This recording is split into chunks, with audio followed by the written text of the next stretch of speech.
Sometimes it is okay to downsize in order to get to the level God wants you to be. Now, what do I mean by this statement?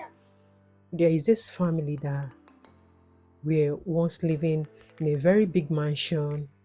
They were very comfortable, but it got to a point in their life they needed to attain a height. They need to get to a level, and there are some things they need to get fixed in their life, financial wise. So they thought about the whole thing and decided to change to a small house instead of the mansion they were living so they can save up to get to where they needed to be. A lot of people were saying all sort of things. A family of four, how can a family of four be living in this kind of small house? We were saying all sort of things. But this couple, they knew what they want. They understood their journey and did not allow themselves to be distracted by the sayings, what people were saying. They didn't allow themselves to be distracted because they have a goal, they have a vision, they have something to build. They needed to sacrifice. This was the reason they have to downsize from the bigger mansion they were staying in order to um, upgrade to the level they needed to be. They had to sacrifice and started living in that small house despite what people were saying. Hi everyone, welcome back to my YouTube channel. Today's video will be talking about the power of contentment.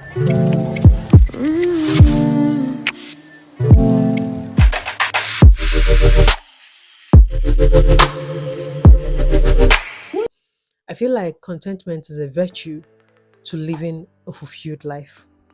It's a virtue that is really needed in our life journey. We are already in a society where some people or most people tend to focus more on other people's life than they do in their own life. When I say focusing in your own life, it doesn't mean not associating with other people, but trying to be more attentive to your journey, trying to understand your journey and focus more on building your life, building yourself, building whatsoever that is being handed to you in order to become the best version of you.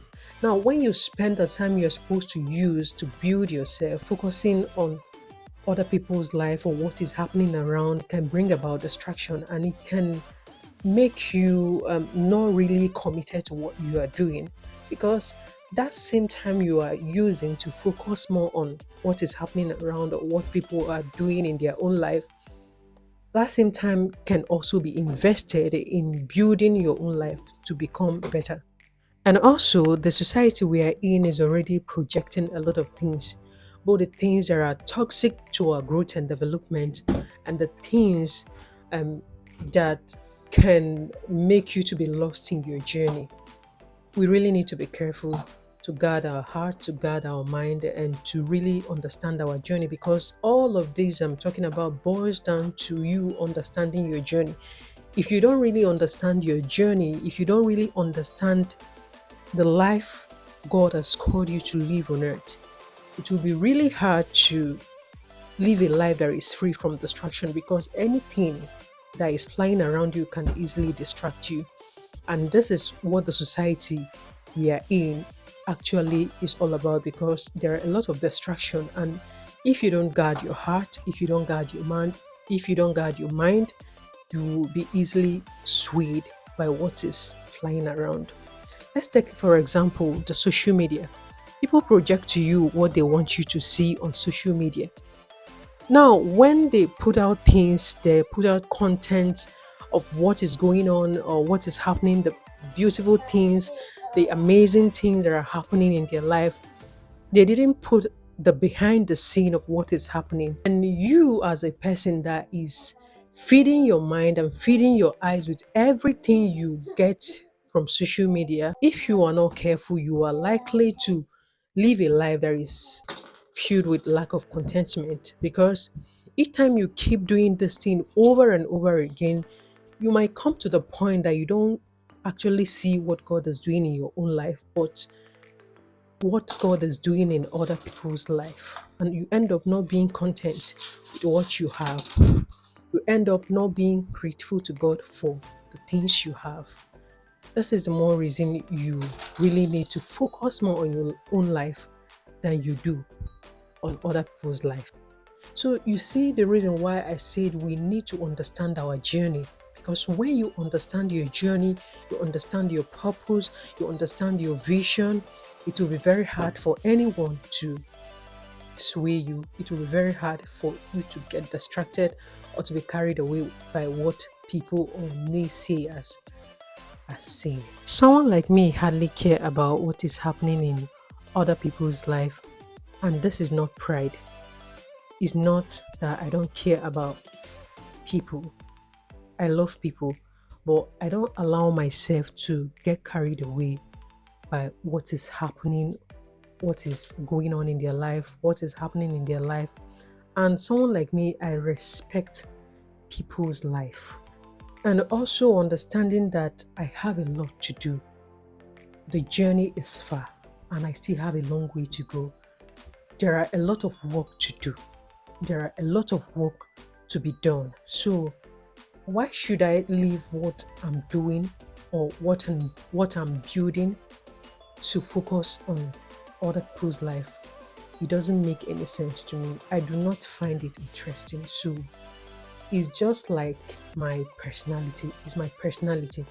And I feel like it's been beneficial to me because it has made me to be more invested in my journey, invested in the things that God is doing in my life, and also to value my journey, irrespective of what I see, what I hear, what is going on around me. I'm not moved, I'm not swayed because I've grown to understand my journey and I'm working towards getting to that point in my life, because where I'm at the moment is not where I want to be, and I'm working so hard to get to that point of my purpose where God wants me to be.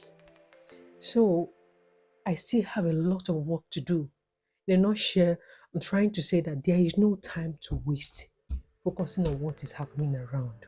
You see this word focus, I feel like it should be our watchword, like we should make it our watchword in our journey. And also try to live a life of gratitude, irrespective of where you are at, even if you're not satisfied with the level you are at the moment. But show God gratitude. Show God that you are grateful for the life you have. You are grateful for the breath of life. You are grateful for where He had brought you and where He is taking you to. Always show gratitude. I understand that social media is already making it hard and also making it toxic, but you need to choose not to compare your journey to what you're seeing on Facebook, on Instagram, on Twitter, on LinkedIn, whichever social media handle that you prefer the most. Stop comparing your life, your journey to what you're seeing, because you're just seeing the peripheral. You're just seeing what the world wants you to see and not really what it is. You have to also understand that the moment you start comparing your life to what you're seeing on the media, you'll start losing focus. And not just that, you start being ungrateful. The more you feed your eyes with these things, you're doing it over and over again, it will get to a point that you might stop seeing what God is doing in your own life and only be invested in what you're seeing. So you need to guard yourself in order to maintain a heart of gratitude, in order to maintain focus in your journey. Guard your heart, guard yourself, guard your mind. Alright guys, we're coming to the end of this video. Thank you for watching up to this very point, and do not forget to give this video a like, subscribe to the channel, and what do you think about the subject matter, contentment? Feel free to put it down in the comment section. Thank you so much once again, and I hope to see you in my next video.